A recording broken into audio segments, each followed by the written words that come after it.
tudo bem com vocês? No ar mais um vídeo do canal Excelência Futebol Alvinegro, nessa segunda-feira, para falar aí do fechamento, da primeira rodada do Brasileirão 2024, com todos os resultados, classificação, após a primeira rodada aí finalizada, atualizadíssima, e já na partir de amanhã, terça-feira, já tem Brasileirão de novo, com jogos amanhã, quarta e quinta, com jogos das competições sul-americanas apenas na outra semana. Falaremos também sobre o Corinthians, falar aí sobre o entrevista do Tony Oliveira, e aí o que esperar aí dos jogos do Corinthians aí, fará 3 jogos fora. Bom, antes se inscrevam no canal, ative o sininho, peçam as notificações, compartilhem com amigos, familiares, sigam nas redes sociais, Facebook, Instagram, TikTok, compartilhem,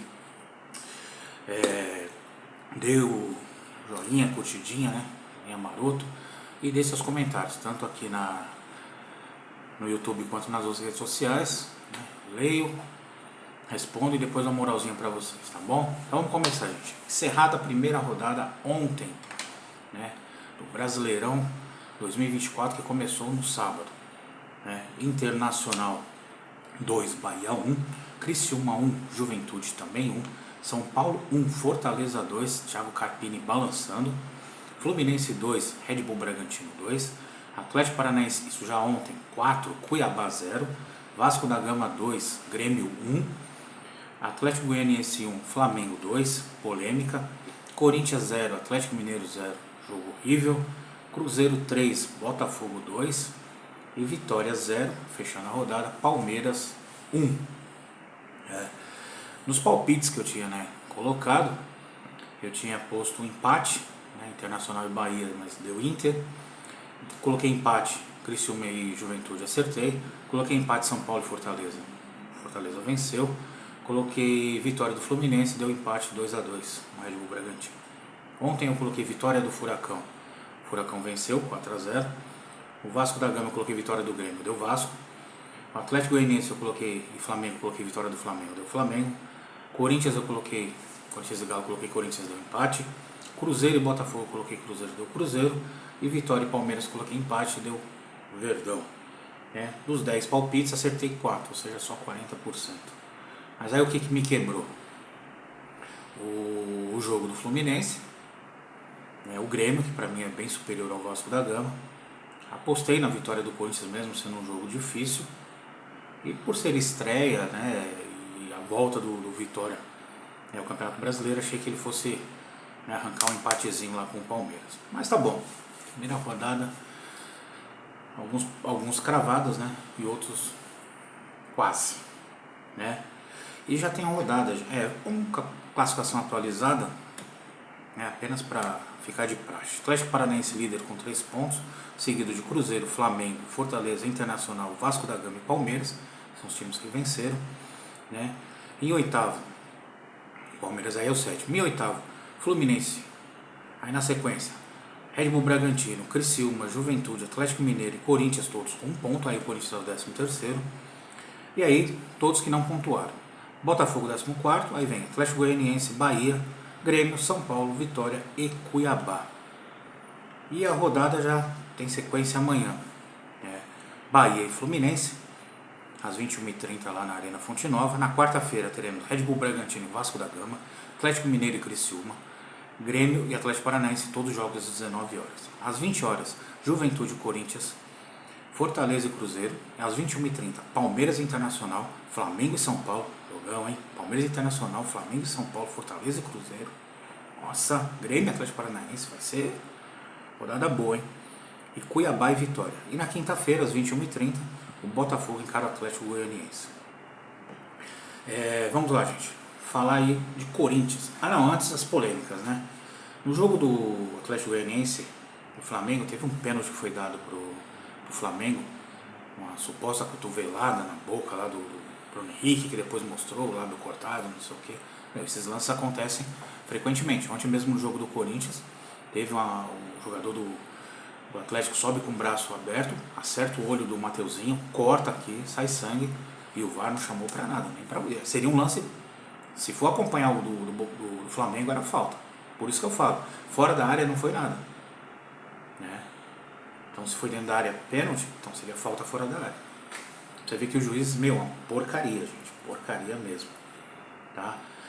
Entrevista do Antônio Oliveira, explicando aí as mudanças dele, algumas eu não concordei, né? Principalmente enchendo o time de volantes, o time precisando vencer ele com 2 volantes em campo, você podendo tirar o inoperante Fausto Vera, que ontem não mostrou para que veio, né? Como se estivéssemos jogando com 1 a menos, e você precisando atacar e ele não mexer nessa estrutura, né? Tinha no banco lá a meninada da base, tinha aí o Pedro Henrique, né, que é atacante, o Gustavo Mosquito, e ele não botou ninguém mais incisivo para ir para cima. Morreu ali com os jogadores.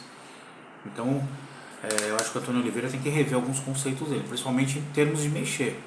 Você pode mexer no intervalo, você pode mexer durante o primeiro tempo, você pode mexer com 5 minutos do segundo, mas você tem que mexer no time, você tem que dar uma carga. Não vai esperar 35 no segundo tempo, 40 para você começar a mexer, né? E tem que não ter medo, colocar o time para frente, você está jogando em casa, pô. O sistema defensivo tá bem, parou o Hulk, Paulinho e tal. Mas aí o ataque foi inoperante. Colocar o Garra aí vai ficar se matando o jogo todo, depois tira o cara, o dele jogar com mais alguém do lado dele, ele joga sozinho, depois vai o outro cara jogar sozinho. Ele vai querer que o Paulinho arme e o Maicon arme, foi o que ele alegou na entrevista. O Paulinho chegar mais junto com o Igor Coronado para armar a jogada. Mas o Paulinho não é armador, gente.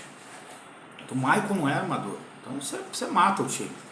A outra explicação dele foi referente ao Ranieri, porque o Ranieri foi para a zaga. E ele explicou que o Ranieri é zagueiro de origem. Isso eu não sabia.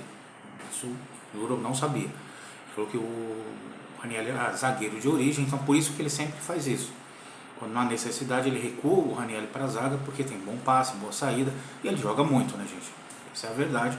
Ele disse que quem não acompanhou o Cuiabá ano passado não vê essas qualidades no Ranieri. É como eu disse, né? Quando falaram, o Ranieri, o que você acha do Ranieri? Eu não lembro do Ranieri jogando. Eu lembro muito do outro volante, o Denilson, muito bom de bola, que eu sempre falei, e o Riquelme, lateral esquerdo. O que esperar do Timão nos próximos jogos, gente?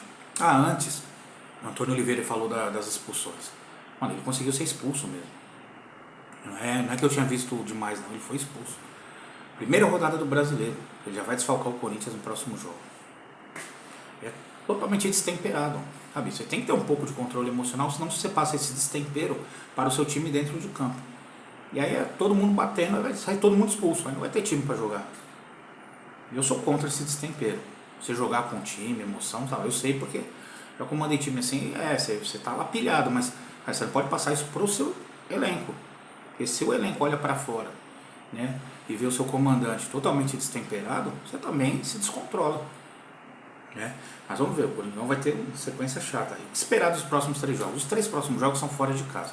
2 pelo Brasileiro e 1 pela Sul-Americana.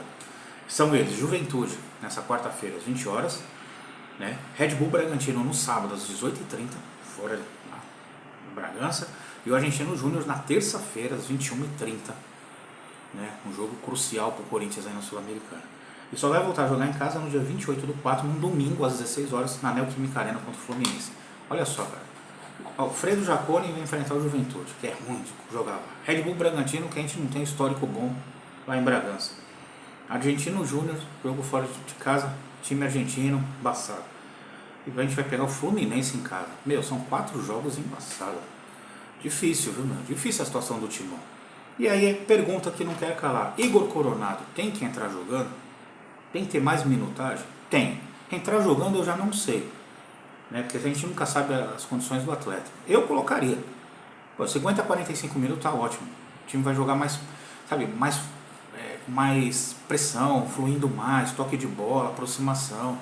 Ele é um bom jogador, mas ele precisa ter minutagem em campo. Você colocar ele com 15 minutos, com o time perdendo, ou o time lá tendo dificuldade de armar e sem ninguém para ajudar, a marcação engole fácil. Ontem o Galo estava nisso, engolindo fácil o meio de campo do Corinthians. E aí não adianta você encher o time de 3, 4 volantes, você precisa de atacante, você precisa abrir o time, entendeu? Então assim, ele tem que jogar? Tem. Agora, tá aí assim, não aguenta jogar os 90 minutos? Bota 45, já bota ele jogando. Bota jogando, ou então já entra no segundo tempo com ele, mas ele e o Garro. E não o Garro sozinho e depois ele sozinho. Aí vai ficar muito difícil. Tá? Pra mim, o Fagner tem que receber um chazinho de banco. O Wesley, a mesma coisa. Pô, mas você já vai reclamar do Wesley. Mas o Wesley não jogou nada ontem. O Romero que vocês idolatram aí, é ídolo. Não, não é craque, mas é ídolo. É ídolo de vocês. Meu não vai ser. Desculpa. Ontem, sabe, péssimo jogo. Ah, pô, ele fez 2 gols no último jogo, não sei o que. Pega uma defesinha um pouquinho melhor e já não consegue jogar. Ontem sumidaço em campo. Pô, você tá pegando no pé do cara de novo. Não, eu sempre pego no pé dele. Quando jogar bem, palma. Se jogar mal, eu vou falar mal. Não queiram que eu faça diferente. Não tem como. Aí não seria eu. Com certeza. Bom, e amanhã tem Champions, gente. Amanhã tem Champions também. Vamos ver se dá pra acompanhar. É muito jogo agora. Muito jogo. Pensando até em repartir os vídeos aí, fazer 2 e aí soltar um pela manhã, um à noite. Ainda vou ver o que vai ser, porque se concentrar tudo num vídeo só, o vídeo fica muito extenso, né? E aí fica misturando muitas informações. Hoje mesmo eu ia fazer um separado, só um do Corinthians, só um do brasileiro. Mas vai que surgem novas informações. Que nem eu falei do Carpini no São Paulo, ele tá pra cair. Entendeu? Pode até ser que depois da gravação do vídeo, ou até a publicação do vídeo, ele tenha caído. Mas a situação dele é insustentável já lá dos lados lá do Morumbi. Tá bom? Vamos lá, gente. Boa segunda-feira a todos. Até o próximo vídeo. E vamos que vamos. Vai, Corinthians!